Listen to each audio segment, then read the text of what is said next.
Crystal प्रतीक प्रणाली। इस प्रणाली के द्वारा क्रिस्टल के फलक का क्रिस्टलीय अक्षकों से संबंध दर्शाया जाता है। प्रमुख प्रणाली जो है वो निम्न प्रकार से है। पहली है वाइस की पैरामीटर पद्धति। फलक द्वारा क्रिस्टलीय अक्षकों पर काटे गए अंतखंडों का अनुपात वाइस पैरामीटर कहलाता है।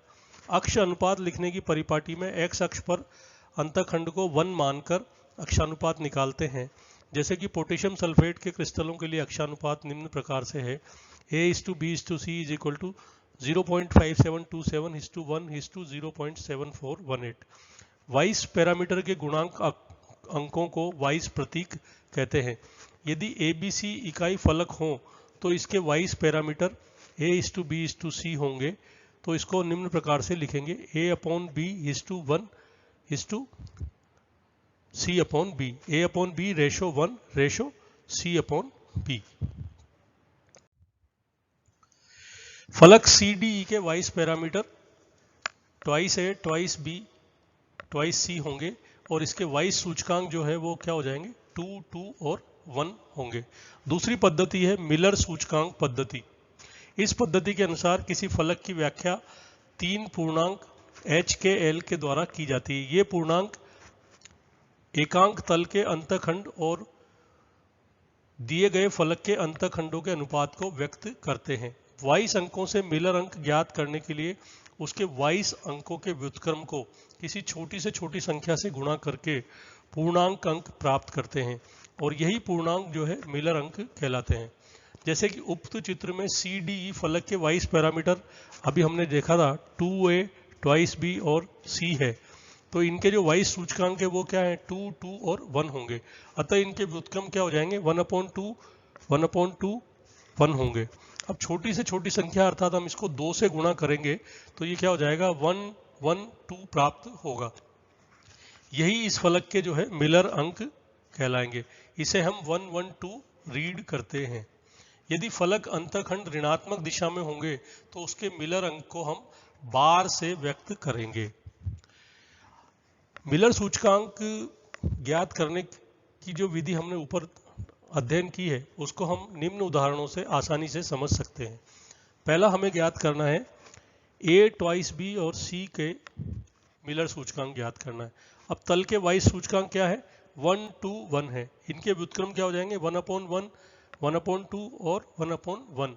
अब हम इसको 2 से गुणा कर देंगे तो क्या हो जाएगा 2, 1, 2। अतः मिलर सूचकांक क्या हो जाएगा, ब्रैकेट लगा देंगे बड़ा वाला 2, 1, 2। अब जैसे कि दूसरा उदाहरण है 3, 6, 3, 3A, 6B एंड 3C। इनके व्युत्क्रम क्या हो जाएगा 1/3, 1/6, 1/3। 6 से गुणा करने पर क्या हो जाएगा ये 2, 1 और 2। तो अतः मिलर सूचकांक क्या हो जाएगा, ब्रैकेट लगा देंगे 2, 1, 2।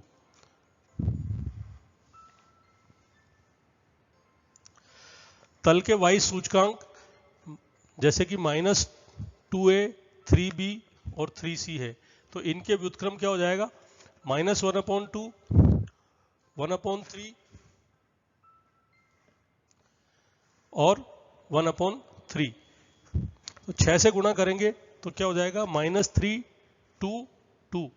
अब चूंकि ये नेगेटिव साइन है तो यहां हम 3 के ऊपर बार लगा देंगे मिलर इंडिसेस में 3 बार 2, 2।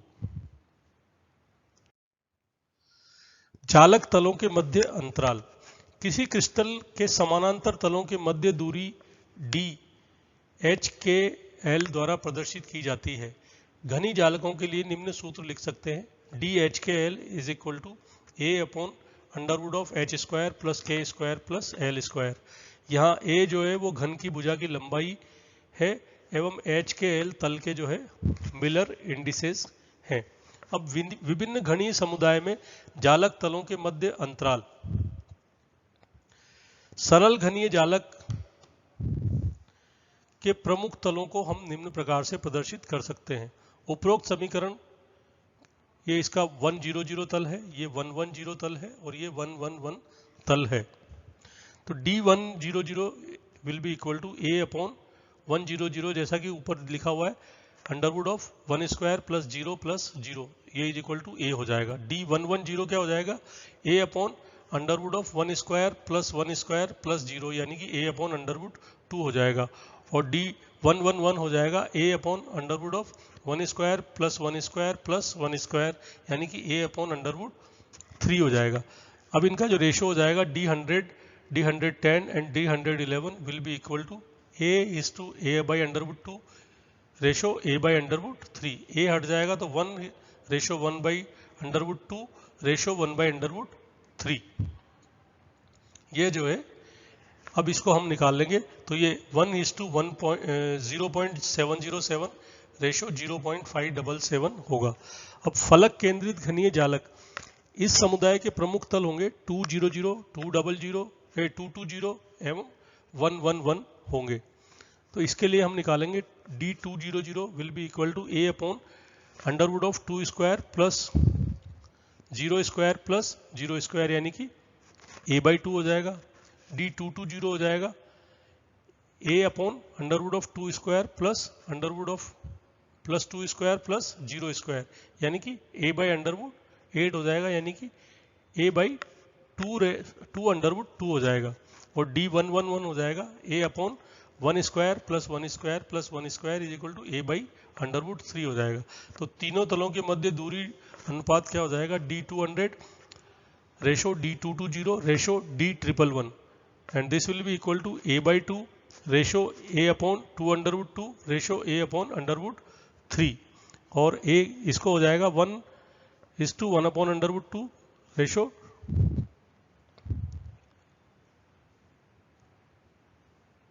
2 अपॉन √3। ये 2 जो है उस साइड पे शिफ्ट हो गया है। ये हो जाएगा 1 रेशो 0.0707 रेशो 1.154। अब काय केंद्रित घनीय जालक इस समुदाय के प्रमुख तल हो जाएंगे 200, 110 तथा 222। तो 200 का रेशो निकालेंगे हम तो a upon √2 square plus 0 square plus 0 square यानी कि a बाई 2 हो गया। d110 के लिए निकालेंगे तो a अपॉन √2 हो गया। और d222 के लिए निकालेंगे तो ये हो जाएगा a अपॉन √12 यानी कि a अपॉन 2√3। और इनका जब रेशो निकालेंगे तो ये a upon 2 ratio a upon √2 ratio a upon 2√3। तो this will be equal to 1 by √2 ratio 1 by √2। ये हो जाएगा सॉरी दिस इज ये 1 ये आपका जो है 1:1.414:0.577 हो जाएगा। अब क्रिस्टल में सममिति के तत्व एलिमेंट्री ऑफ सिमेट्री किसी पदार्थ की निश्चित आकृति एवं उसके कणों में नियमितता को उस पदार्थ का सममिति तल कहते हैं। सममिति के तत्व निम्न प्रकार से होते हैं जैसे कि ये m को हम बीच में से डिवाइड करेंगे तो दोनों साइड पे सिमेट्री आ रही है तो ये सममिति तल हो गया। b को इस तरह से डिवाइड करेंगे तो ये सममिति तल हो गया। वह काल्पनिक तल जिसके सापेक्ष किसी क्रिस्टल या वस्तु को दो बराबर भागों में काटा जा सके जो एक दूसरे के दर्पण प्रतिबिंब हो सममिति तल कहलाते हैं। जैसे m व b के बारे में हमने ऊपर दर्शाया है। ये क्रमशः ऊर्ध्वाधर तथा क्षैतिज सममिति तल है। ये ऊर्ध्वाधर है और ये क्षैतिज है। किसी घन में 9 सममिति के तल होते हैं जो उपरोक्त चित्रों से दर्शाए जा सकते हैं। ये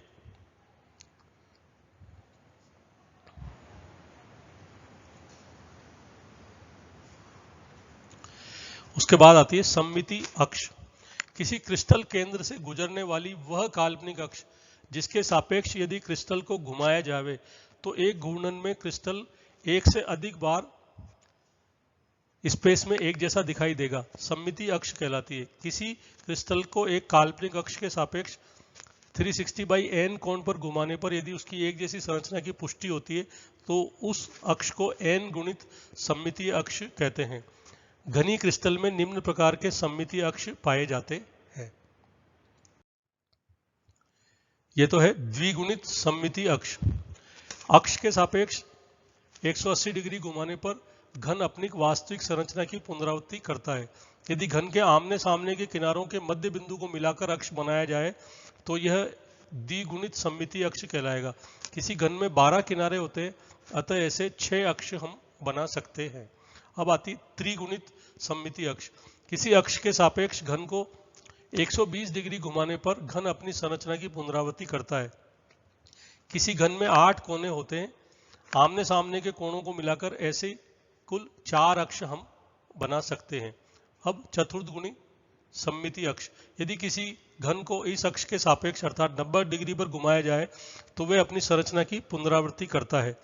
किसी घन में 6 फलक होते हैं, इनके आमने सामने के मध्य बिंदुओं को मिलाकर ऐसी 3 अक्षें हम जो है बना सकते हैं। यदि कोई क्रिस्टल षटफलकी है तो उसकी षटगुणित सममितीय अक्ष भी होगी। अब आता है सममिति केंद्र।